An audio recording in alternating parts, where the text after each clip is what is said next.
si la historia que nos enseñaron estuviera incompleta? 1945. Un campesino egipcio encuentra jarros sellados en el desierto. Dentro de ellos, manuscritos de 1600 años. Textos que, cuando el cristianismo se convirtió en religión oficial del Imperio Romano, fueron ordenados a ser destruidos por líderes eclesiásticos. Pero alguien los escondió. Estos manuscritos preservan enseñanzas atribuidas a Jesús que nunca llegaron a la mayoría de los cristianos. Tradiciones sobre una primera mujer antes de Eva. Conocimientos sistemáticamente excluidos del canon bíblico. La pregunta no es si hubo selección en la formación de la Biblia. Eso es hecho histórico documentado. La pregunta es, ¿cuánto quedó afuera? Durante siglos, concilios eclesiásticos con apoyo imperial controlaron qué textos serían sagrados. Eligieron qué libros entrarían en la Biblia y cuáles serían excluidos, eventualmente ordenados a la destrucción. Los textos rechazados revelan que el cristianismo primitivo era mucho más diverso de lo que la narrativa única sugiere. Vamos a examinar los manuscritos que no entraron en la Biblia. El libro de Enoc, citado en el Nuevo Testamento pero prohibido. El Evangelio de Tomás, posiblemente tan antiguo como los evangelios canónicos. Los textos de Nag Hammadi, escondidos por monjes que sabían que órdenes de destrucción estaban llegando. 12 de diciembre, 1945. Desierto de Egipto, cerca de la ciudad de Nag Hammadi. Mohamed Ali al-Saman, campesino analfabeto, cava buscando fertilizante. La pala golpea cerámica. Un jarro grande, de unos 60 centímetros, sellado con betún oscuro. Él duda. Supersticiones locales hablan de jinns, espíritus aprisionados en jarros antiguos. Pero Mohamed es pragmático y pobre. ¿Y si hay oro? La necesidad supera el miedo. Él rompe el jarro. No hay oro. Hay 13 libros encuadernados en cuero, páginas de papiro amarillentas, escritas en copto, lengua de los cristianos egipcios primitivos. Mohamed no sabe leer. Lleva los libros a casa. Su madre usa algunas páginas para encender el fuego. Textos antiguos quemados como leña. Pero Mohamed percibe que pueden tener valor. A través de intermediarios, los manuscritos llegan a eruditos. Y ellos tiemblan. Estos manuscritos fueron escondidos hace 1600 años. Datación confirmada por carbono 14. Alguien, probablemente monjes, los enterró antes de que llegaran órdenes de destrucción. Pero espera, la historia tiene una sincronicidad extraordinaria. 2 años después, primavera de 1947, desierto de Judea, a más de 1000 kilómetros de distancia. Un pastor beduino llamado Muhammad ed-Dib busca una cabra perdida. Ella entra en una cueva. Él arroja una piedra. Oye cerámica rompiéndose. Entra y encuentra jarros. Dentro de ellos, rollos envueltos en lino. Los manuscritos del Mar Muerto. 11 cuevas revelarían 900 documentos. 2 de los mayores descubrimientos de manuscritos religiosos de la historia. En menos de 2 años. Ambos en el desierto. Ambos en jarros sellados. Ambos escondidos intencionalmente. Ambos ocultos por cerca de 2000 años, hasta ser descubiertos por personas humildes buscando otras cosas. El desierto esconde, el desierto preserva y eventualmente el desierto revela. ¿Qué había en Nag Hammadi? 52 textos distintos. Evangelios que la mayoría nunca ha oído. El Evangelio de Tomás, 114 dichos de Jesús. El Evangelio de Felipe, que menciona repetidamente a María Magdalena. El Evangelio de la Verdad, el Evangelio de María, donde ella lidera después de la resurrección. Y aquí está el hecho perturbador. La Iglesia conocía estos textos.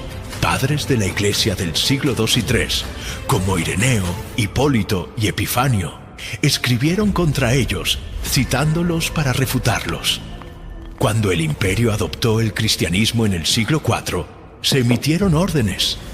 Estos textos son heréticos. Deben ser destruidos. Poseerlos era crimen punible. Siglo IV después de Cristo. El imperio, después de siglos persiguiendo cristianos, de repente los favorece.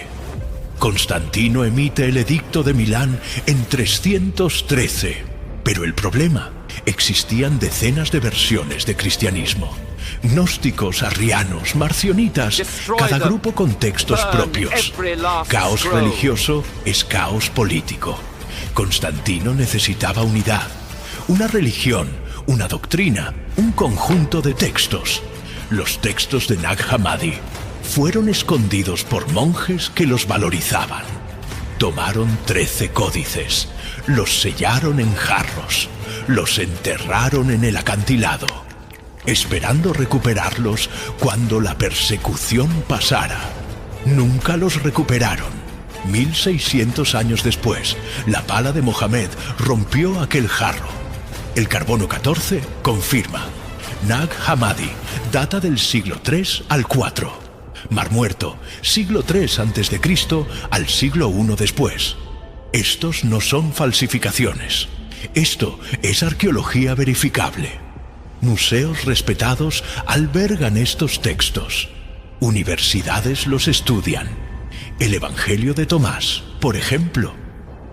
Algunos dichos son idénticos a los evangelios canónicos. Esto sugiere fuentes comunes. Eruditos debaten si es del siglo 50 al 70 o 120 al 140. Pero representa tradición cristiana muy antigua y fue excluido. ¿Por qué?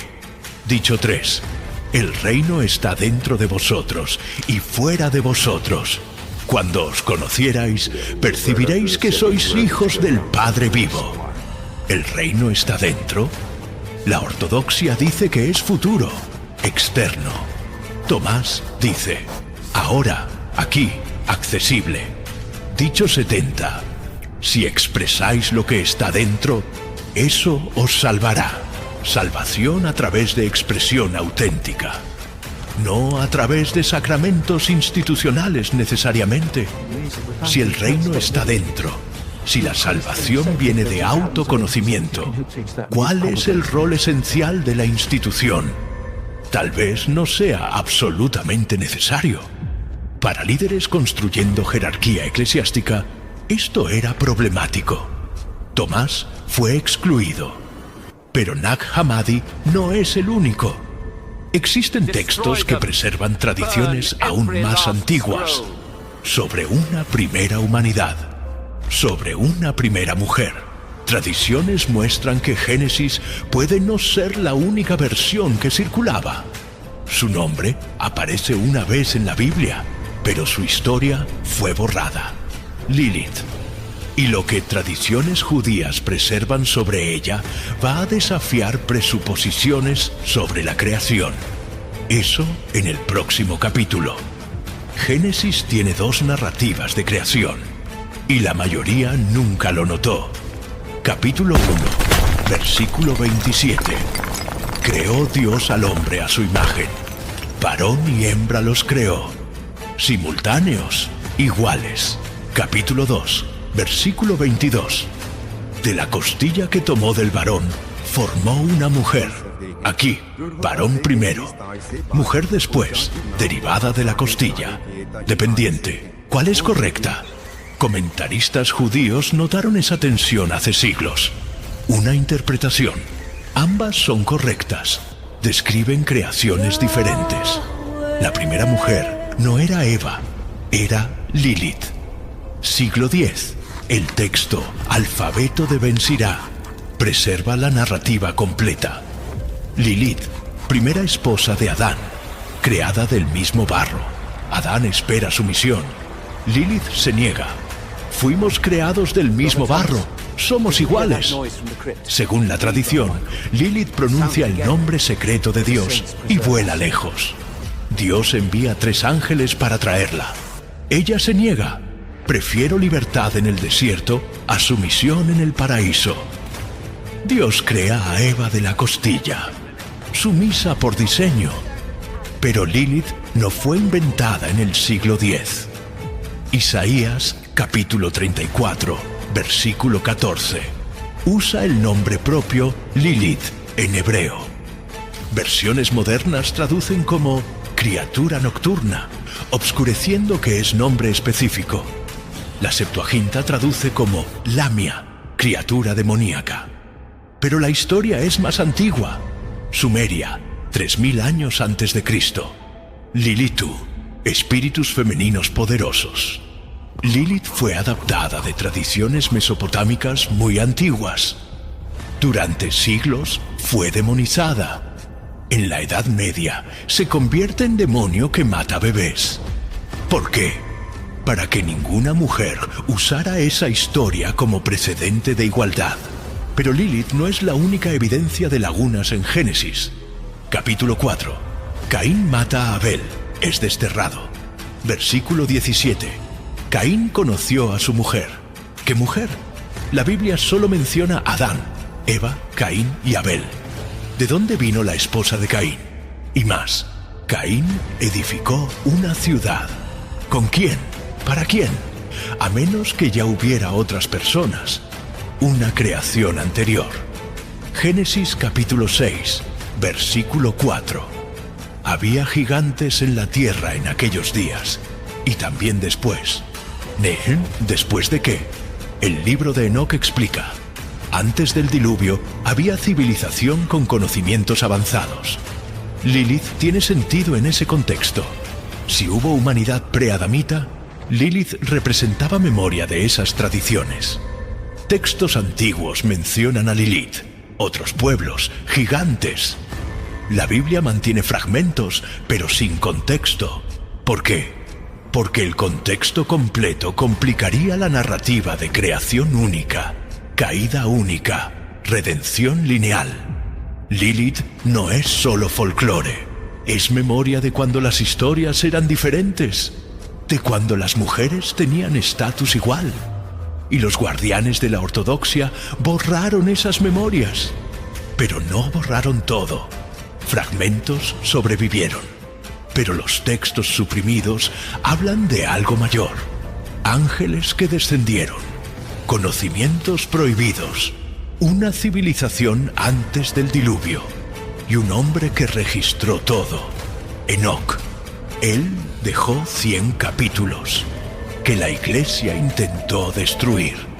Ese libro está en el próximo capítulo. Génesis capítulo 5, versículo 24. Enoc anduvo con Dios, y ya no era porque Dios lo tomó. 3 líneas, para un hombre que vivió 365 años, que no murió, que Dios llevó vivo. ¿Por qué tan poco? ¿Por qué la Biblia dedica párrafos a genealogías comunes, pero solo 3 líneas para alguien transpuesto sin morir?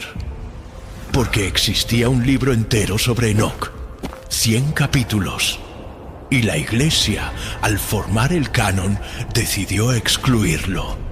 1947, Cuevas de Qumran, entre los manuscritos del Mar Muerto, fragmentos del libro de Enoc. Carbono 14, siglo III a.C., anterior a muchos textos canónicos. Y aquí está el choque. El Nuevo Testamento cita a Enoc directamente. Carta de Judas, versículo 14 y 15. Enoc, el 7º después de Adán, profetizó: He aquí que vino el Señor con sus santas miríadas. Cita palabra por palabra del libro de Enoc. Los apóstoles lo conocían, lo consideraban escritura. Judíos del Segundo Templo lo tenían como sagrado. Primeros cristianos lo citaban como profeta. Hasta hoy es canónico en la iglesia etíope. Entonces, ¿por qué fue excluido? Respuesta oficial: autoría dudosa. Pero muchos canónicos tienen autoría cuestionada. La razón real: el contenido es teológicamente problemático. Antes del diluvio, según Enoc, 200 ángeles descendieron, llamados vigilantes. Monte Hermón, frontera entre Israel, Líbano y Siria. Hacen juramento colectivo: tomar mujeres humanas como esposas. No fue accidente, fue rebelión coordinada. Génesis 6, versículos 1 a 4 confirma condensadamente: los hijos de Dios vieron que las hijas de los hombres eran hermosas y tomaron mujeres. Hijos de Dios, en hebreo Bene Elohim, término usado para seres angelicales. Resultado: había gigantes en la tierra, Nefilim, híbridos. Pero según Enoc, los vigilantes hicieron más. Enseñaron secretos. Azazel enseñó metalurgia, armas. Semiaza enseñó encantamientos. Baraquel, astrología. Cocabiel, astronomía. Otros enseñaron medicina, botánica, agricultura sofisticada. Conocimientos prohibidos. No porque fueran malos, sino porque la humanidad no estaba preparada. Tecnología antes de la sabiduría. El resultado: violencia, corrupción, caos. Los Nefilim devoran recursos humanos y después humanos. La creación está corrompida. Génesis 6, versículo 6. El Señor se arrepintió de haber hecho al hombre. Decisión: destruiré al hombre. El gran diluvio. Reset civilizacional. Pero antes, según Enoc, él recibe misión. Los vigilantes, viendo la destrucción aproximarse, piden que interceda. Enoc sube a los cielos. Dios le dice: ve y di a los vigilantes que no habrá paz. Serán encadenados hasta el juicio final. Y entonces, escribe todo, para que generaciones futuras sepan.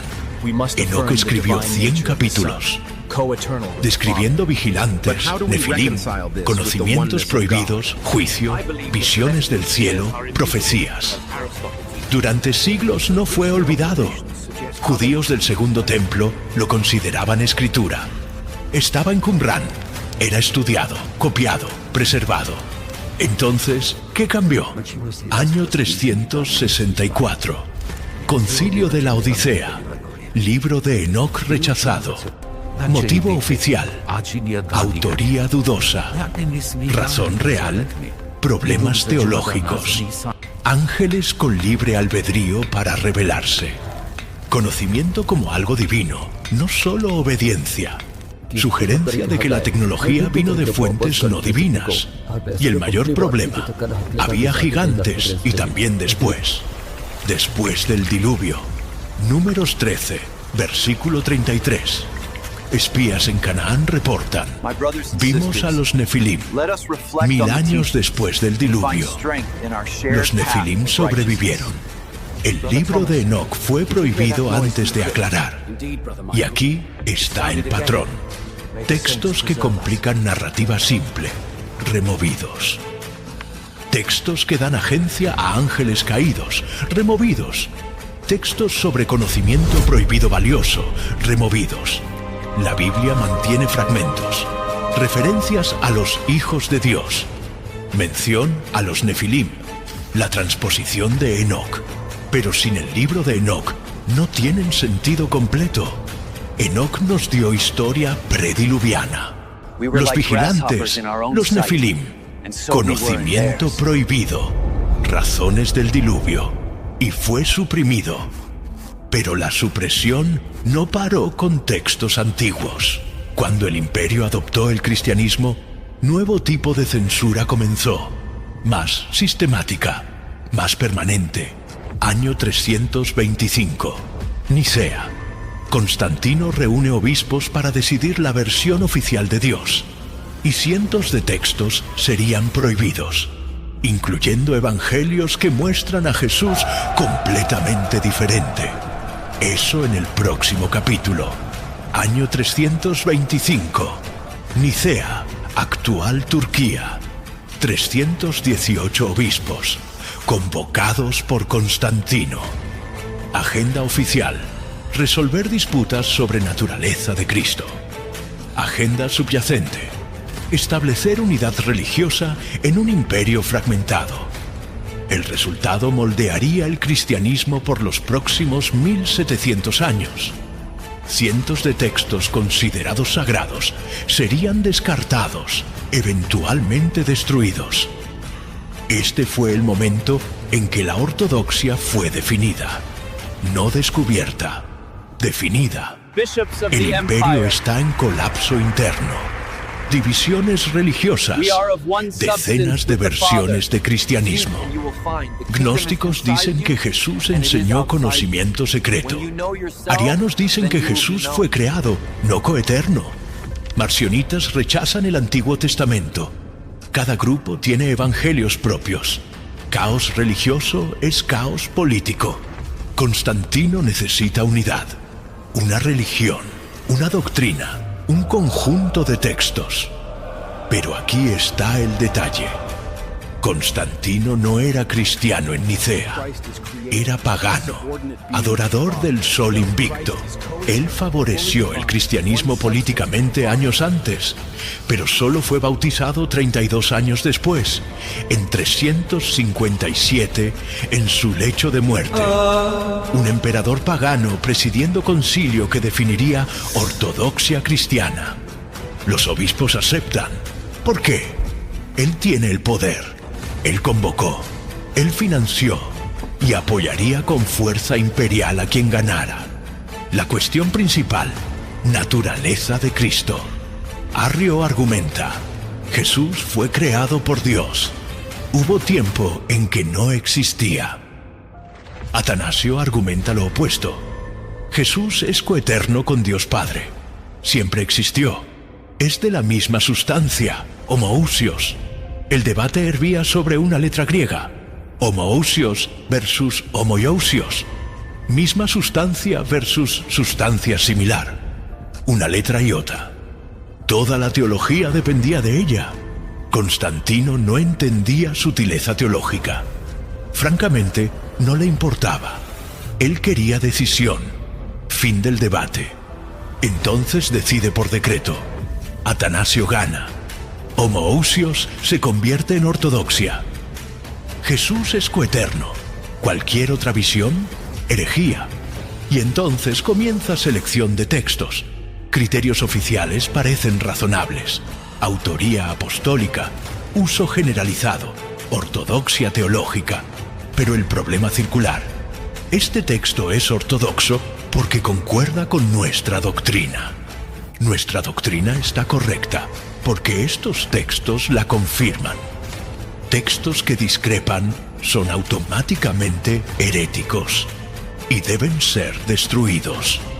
Evangelio de Tomás, rechazado. Sin crucifixión, sin resurrección corporal, énfasis en conocimiento interno. El reino está dentro de vosotros. Si el reino está accesible internamente, ¿para qué estructura eclesiástica obligatoria? Evangelio de María, rechazado. María con autoridad sobre Pedro. Pedro celoso cuestiona: ¿él realmente habló privadamente con una mujer? Amenaza a la sucesión apostólica masculina. Evangelio de Judas, rechazado cuando conocido en el siglo II. Judas no es villano, es quien entiende la misión. Jesús pide que lo traicione para liberar su espíritu. Invierte narrativa de sacrificio involuntario. Apocalipsis de Pedro, Hechos de Andrés, Epístola de Bernabé, Pastor de Hermas, decenas de textos usados por siglos, todos rechazados. Nicea en 325 no finalizó el canon oficialmente. Ese proceso llevó décadas. Año 380. Teodosio hace del cristianismo niceno religión oficial. Otras versiones: herejía punible por ley. Año 367. Hey, it's Sterling K. Brown from the Hulu original series Paradise. The next chapter begins as Xavier's search for his wife takes him above ground, and what he finds will change everything. It was never just about the bunker. Tune in and discover the truth lies outside. Paradise, the official podcast, is now streaming, and stream Paradise Season 2 on February 23rd on Hulu and Hulu on Disney+. Atanasio escribe Carta Festal. Lista 27 libros del Nuevo Testamento. And Christ, la misma created lista by the de hoy. Father, is Nadie therefore debe subordinate añadir, to him, nadie a debe divine quitar. being, but Cerrado. not co-eternal. ¿Por qué Atanasio tenía esa autoridad? No era papa, no representaba todas las iglesias, pero tenía apoyo imperial. En el siglo IV, eso era todo. Órdenes de búsqueda y destrucción. Iglesias invadidas, bibliotecas rebuscadas, textos apócrifos confiscados, quemados públicamente. Monasterios reciben órdenes de entregar todo no canónico. En Nag Hammadi, monjes resisten, toman 13 códices, los sellan en jarros, los entierran en el desierto, esperando recuperarlos cuando la persecución pasara. Nunca los recuperaron. 1600 años después, Mohamed Ali rompió aquel jarro. Por todo el imperio, textos desaparecieron.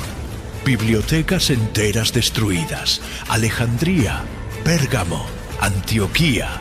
Conocimiento de siglos, reducido a cenizas. Irónicamente, los que intentaron destruir preservaron evidencia.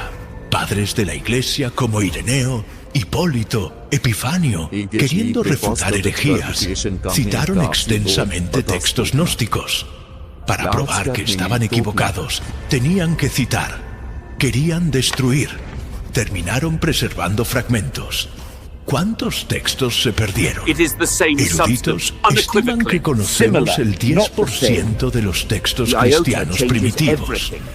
El 90% desapareció. Si Nicea fue sobre descubrir verdad teológica, ¿por qué la política fue tan central? Si era sobre fe auténtica, ¿por qué el imperio tuvo que involucrarse?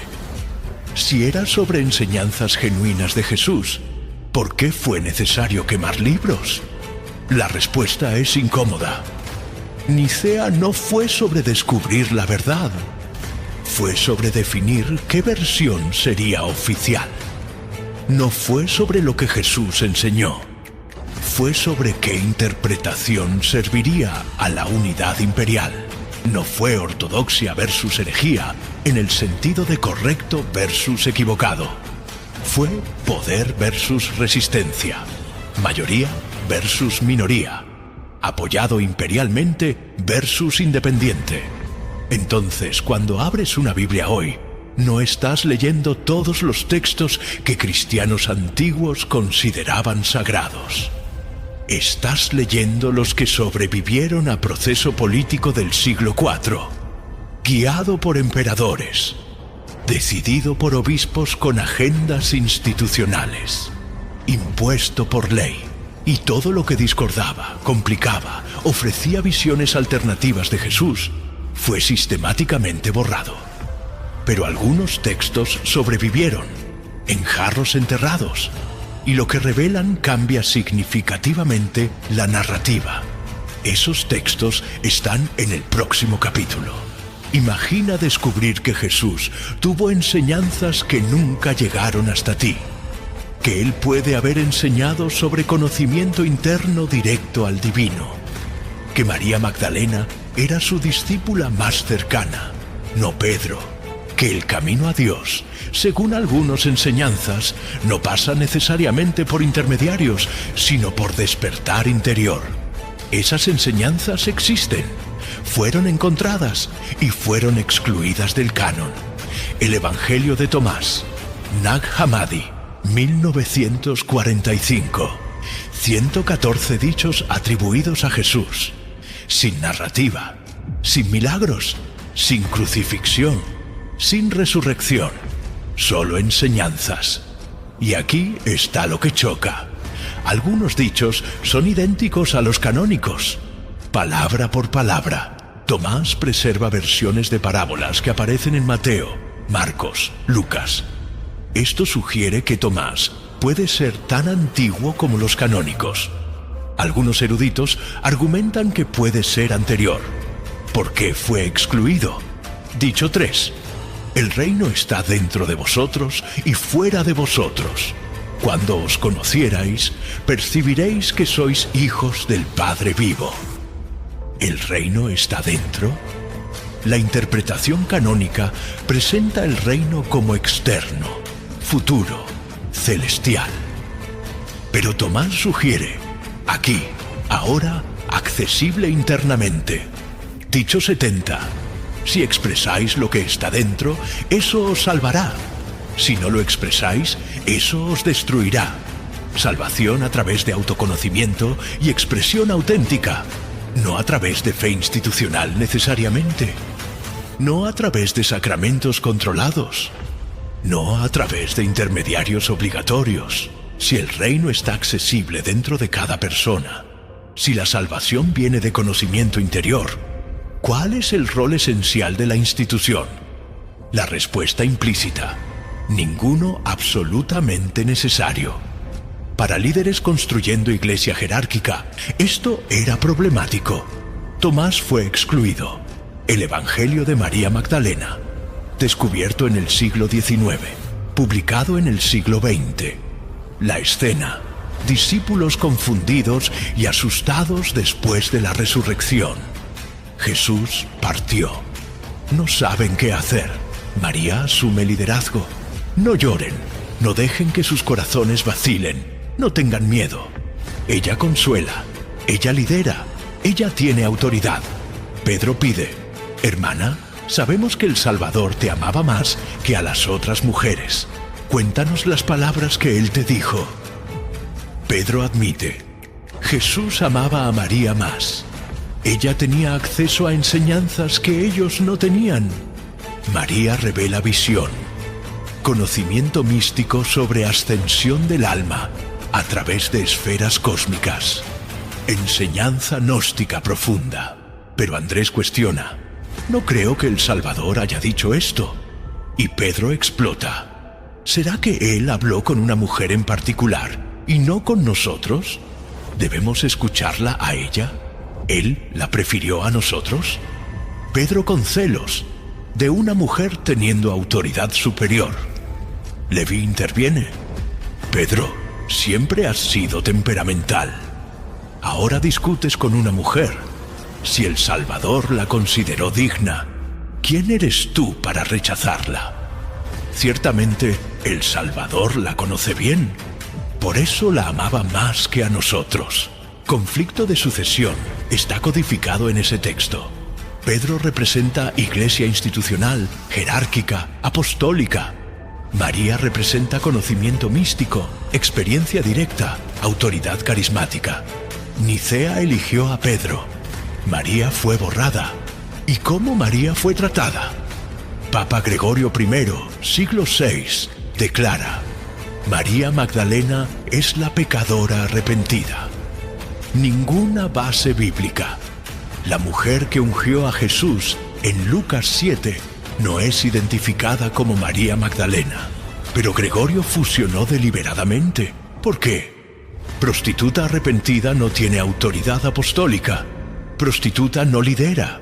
La discípula más importante, según múltiples apócrifos, fue transformada en nota al pie avergonzada. El Evangelio de Judas, descubierto años 70, casi destruido, restaurado y publicado en 2006 por National Geographic. Escándalo global. Judas no es villano, es el único que entiende la misión. Jesús le dice: tú superarás a todos, porque sacrificarás al hombre que me viste. Jesús pide a Judas que lo traicione para liberar su espíritu divino del cuerpo físico. No es traición, es cumplimiento de la misión. Judas es héroe trágico que cargará el odio de la humanidad por cumplir orden divina. ¿Por qué fue suprimido en el siglo II? Porque invierte teología del sacrificio. Si Jesús pidió ser entregado, no fue sacrificio involuntario. Si la traición fue ordenada, Judas no tiene culpa. Si el objetivo era liberar espíritu, la resurrección física pierde sentido central. Toda teología del sacrificio expiatorio, de la culpa, de la necesidad de salvación institucional, se desmorona. Sin sacrificio involuntario, sin deuda de sangre, sin culpa cósmica, sin necesidad absoluta de mediación eclesiástica. El Evangelio de Felipe, también de Nag Hammadi. La pasaje que generó debates infinitos. La compañera del Salvador era María Magdalena. Cristo la amaba más que a todos los discípulos y solía besarla frecuentemente en la boca. Los otros se ofendían. Dijeron: ¿por qué la ama más que a todos nosotros? Jesús tenía relación especial con María. Los otros tenían celos. Respuesta de Jesús: ¿por qué no los amo como la amo a ella? Debate eterno, literal o metáfora. Pero no importa para nuestro propósito. Lo que importa, María era especial. Tenía acceso privilegiado. Recibía enseñanzas superiores. Y eso la Iglesia institucional no podía permitir. El patrón se hace cristalino. Textos que empoderaban mujeres espiritualmente, rechazados. Textos que enfatizaban conocimiento interno sobre obediencia externa, rechazados. Textos que cuestionaban necesidad de sacrificio expiatorio, rechazados. Textos que desafiaban jerarquía apostólica masculina, rechazados. Que fue preservado. Textos que fortalecen autoridad clerical, que enfatizan obediencia institucional, que centralizan salvación en la Iglesia y sus sacramentos, que subordinan mujeres, no por accidente, por diseño institucional. ¿Cuántos otros evangelios fueron destruidos? ¿Cuántas versiones de Jesús fueron borradas? El Jesús de Tomás, maestro de sabiduría, enfatizando autoconocimiento. El Jesús de María, profesor místico que valora mujeres como discípulas iguales. El Jesús de Judas, libertador gnóstico del espíritu aprisionado, todos suprimidos. ¿Y el Jesús que sobrevivió? El Jesús de la Iglesia institucional, del sacrificio expiatorio, de la obediencia a autoridades eclesiásticas. No necesariamente porque era el más auténtico históricamente, sino porque tenía apoyo imperial e institucional. Entonces, cuando alguien dice, la Biblia es la palabra inerrante de Dios, la pregunta honesta es, ¿qué Biblia? ¿La que incluye a Tomás? ¿La que valora a María como apóstola principal? ¿La que presenta a Judas como héroe? ¿O la que sobrevivió porque sirvió a intereses institucionales e imperiales en el siglo IV? La supresión no paró en el siglo IV. No es solo historia antigua. Continúa, hasta hoy. Textos escondidos en archivos inaccesibles. Publicaciones atrasadas por décadas. Descubrimientos controvertidos desacreditados antes de investigación completa. Eso está en el capítulo final. Año 2012. Monasterio de Santa Catalina, Monte Sinaí. Uno de los monasterios cristianos más antiguos, funcionando continuamente desde el siglo VI. Monjes hacen limpieza. Desechan páginas antiguas consideradas dañadas. Investigadores visitantes rescatan de la basura. Descubren fragmentos de evangelios apócrifos. Siglo IV. Considerados perdidos. ¿Cómo textos tan valiosos terminaron en la basura? ¿Cuántos otros están escondidos en bibliotecas monásticas inaccesibles? La supresión nunca paró, solo evolucionó. Hoy no queman libros públicamente. Hoy controlan acceso. atrasan publicaciones, clasifican documentos como en catalogación indefinidamente, más sutil, igualmente efectivo. 1947. Manuscritos del Mar Muerto descubiertos. 900 documentos. El mayor descubrimiento de manuscritos bíblicos de la historia moderna. Y entonces, silencio. Los manuscritos son divididos entre 8 académicos, todos cristianos conservadores, todos con vínculos religiosos. Ellos lo encierran todo. Necesitamos tiempo para estudiar. 5 años, 10 años, 20 años, casi nada publicado. Académicos independientes presionan. ¿Qué están escondiendo? Estos manuscritos pertenecen a la humanidad. Respuesta: respeten nuestro proceso académico. El proceso fue genuinamente complejo. Manuscritos en fragmentos, en arameo y hebreo antiguos, requiriendo expertise especializada. Pero académicos independientes cuestionaban si la demora era solo técnica o también política, especialmente cuando algunos investigadores del cartel sugerían públicamente que ciertos descubrimientos podrían desestabilizar la fe. 1991. Huntington Library toma decisión sin precedentes. Abre fotografías de los manuscritos al público. Sin permiso del cartel. Escándalo. Amenazas de procesos.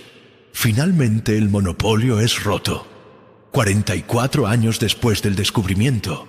¿Y qué revelaban? Versiones bíblicas con variaciones. Calendarios diferentes. Textos mesiánicos sin Jesús. Nada que destruyera cristianismo o judaísmo. Pero mucho que complicaba narrativas simplificadas. Entonces, ¿por qué esconder por 44 años? Control de la narrativa. Los archivos apostólicos del Vaticano, renombrados en 2019 para mejorar imagen, antes llamados secretos. Pero contenido y restricciones permanecen iguales. 85 kilómetros lineales de estanterías. Documentos de más de 1000 años. Acceso extremadamente restringido. Necesitas credenciales académicas de instituciones aprobadas. Aprobación formal del Vaticano. Y solo puedes solicitar documentos específicos por código. No puedes explorar. Tienes que saber exactamente qué buscar. ¿Y hay límites temporales? ¿Documentos después de 1939? Clasificados. Segunda Guerra Mundial. Pío XII. Vaticano y nazismo. Cuestiones sensibles cerradas. Año 2020. Vaticano anuncia apertura parcial de los archivos de Pío XII. Académicos corren a Roma. Meses después, pandemia. Archivos cierran. Cuando reabren, acceso limitado. Muchos documentos en catalogación. 85 kilómetros de documentos. Menos del 50% catalogados. El resto, desconocido, inaccesible. En 2017, Vaticano admitió miles de documentos no catalogados. El proceso puede llevar décadas. ¿Por qué tanta demora? ¿Por qué no equipos mayores? ¿Por qué no digitalizar? Razones oficiales. Preservación, proceso cuidadoso. Pero académicos independientes sospechan. Control de contenido. El caso del Evangelio de la esposa de Jesús. Año 2012. Karen King, Harvard, presenta fragmento de papiro. Siglo IV. En copto. Frase. Jesús les dijo, mi esposa. Reacción inmediata de Vaticano y académicos conservadores. Falsificación obvia. Antes de pruebas. Karen King solicita batería completa. Carbono 14 en el papiro. Análisis de la tinta. Paleografía. ¿Resultados? Papiro data del siglo VIII. Tinta consistente con tintas antiguas. Paleografía apropiada. Pero campaña de descrédito se intensifica. Cuestionan procedencia. ¿De dónde vino? Y como muchos artefactos antiguos de mercado negro, procedencia es oscura, pero ningún artefacto enfrentó el escrutinio hostil que éste enfrentó. ¿Por qué? Mi esposa. 2 palabras que desafían 1700 años de doctrina sobre celibato. Año 2016. Bajo presión institucional, Karen King retira el artículo, pero declara: pruebas científicas nunca fueron refutadas. El fragmento puede ser auténtico. La discusión permanece abierta, excepto que fue efectivamente silenciada. El patrón se repite: descubrimiento inconveniente, descrédito inmediato, presión institucional, silenciamiento. Monasterio de Santa Catalina, 2017. Tecnología multiespectral permite leer palimpsestos, manuscritos raspados y reescritos. Investigadores descubren versiones antiguas de evangelios, textos filosóficos perdidos, correspondencias primitivas, pero acceso es controlado rígidamente. El monasterio decide quién fotografía, qué textos liberar. Proceso lento. ¿Por qué? Protección de los manuscritos o control de contenido. Bibliotecas en Etiopía. La Iglesia etíope posee colecciones masivas, textos que nunca salieron, incluyendo Libro de Enoc completo en Yez, Libro de los Jubileos, Ascensión de Isaías. Acceso casi imposible. Monasterios en montañas remotas. Monjes protegen ferozmente. Fotografiar prohibido. Conocimiento encerrado. Y hay colecciones privadas. Millonarios que compran manuscritos en subastas. Los guardan en bóvedas. Códice Sassoon. Biblia hebrea manuscrita completa más antigua conocida. Vendido en mayo de 2023 por $38 millones. Inicialmente, había preocupación sobre permanecer en colección privada inaccesible. Felizmente fue adquirido por American Friends of Anu, de la Universidad de Tel Aviv, que planea exhibirlo públicamente en el Anu Museum of the Jewish People. Pero no todos los manuscritos raros tienen ese destino. Muchos permanecen en colecciones privadas indefinidamente. Manuscritos como commodities, conocimiento como propiedad privada, historia a la venta. ¿Por qué instituciones religiosas y coleccionistas controlan tanto el acceso? Respuesta oficial: protección de artefactos, investigación responsable, evitar sensacionalismo. Respuesta que muchos académicos independientes sospechan: control de la narrativa. Cada nuevo texto complica historia oficial. Cada variación cuestiona inerrancia. Cada evangelio apócrifo muestra que el cristianismo primitivo era mucho más diverso que la narrativa única permite. Instituciones construidas sobre narrativa de continuidad ininterrumpida, sobre verdad única y clara, no pueden fácilmente permitir fragmentación visible. No sin cuestionar fundaciones de su propia autoridad. Entonces atrasan, clasifican, restringen, no con hogueras, con burocracia, más sutil, socialmente aceptable, igualmente efectivo, la cronología de la supresión. Siglo IV, concilios y hogueras. Edad Media, Inquisición. Siglo XX, carteles académicos. Siglo XXI, clasificación perpetua y propiedad privada. El método cambia, el objetivo permanece: controlar lo que la gente sabe, cuándo lo sabe, cómo lo interpreta. ¿Cuántos textos aún existen escondidos? Académicos estiman: conocemos el 10% de los textos cristianos de los primeros 3 siglos. El resto, destruido o aún escondido. Cada texto perdido es perspectiva que nunca conoceremos. Cada evangelio quemado es versión de Jesús borrada. Cada manuscrito encerrado es historia negada. Cuando abres una Biblia, no estás leyendo la historia espiritual completa de los primeros cristianos. Estás leyendo la versión que sobrevivió. Sobrevivió a concilios políticamente motivados, a hogueras inquisitoriales, a siglos de censura, a control moderno de acceso. ¿Y la pregunta? ¿Tú tienes derecho a conocer el resto? ¿Las versiones excluidas? ¿Las enseñanzas suprimidas? ¿Las perspectivas marginadas? Billones basan fe en textos seleccionados políticamente, decisiones de emperadores del siglo IV, agendas de obispos construyendo poder, imposición por ley imperial. Pero algunos textos sobrevivieron, en jarros enterrados, en cuevas selladas, en bibliotecas que resistieron, y cada redescubrimiento es verdad retornando, perspectiva rescatada del olvido. La supresión no es teoría conspiratoria, es historia documentada. Ocurrió. Está en decretos imperiales, actas de concilios, órdenes episcopales. Está ocurriendo en formas más sutiles y continuará mientras haya instituciones cuyo poder depende de narrativa única y controlada. La cuestión no es si hubo supresión. La evidencia es abrumadora. La cuestión es, ¿qué más está escondido? ¿Cuántos otros manuscritos existen en lugares inaccesibles? ¿Y cuándo serán revelados? Porque la verdad sobre nuestros orígenes espirituales no está completa.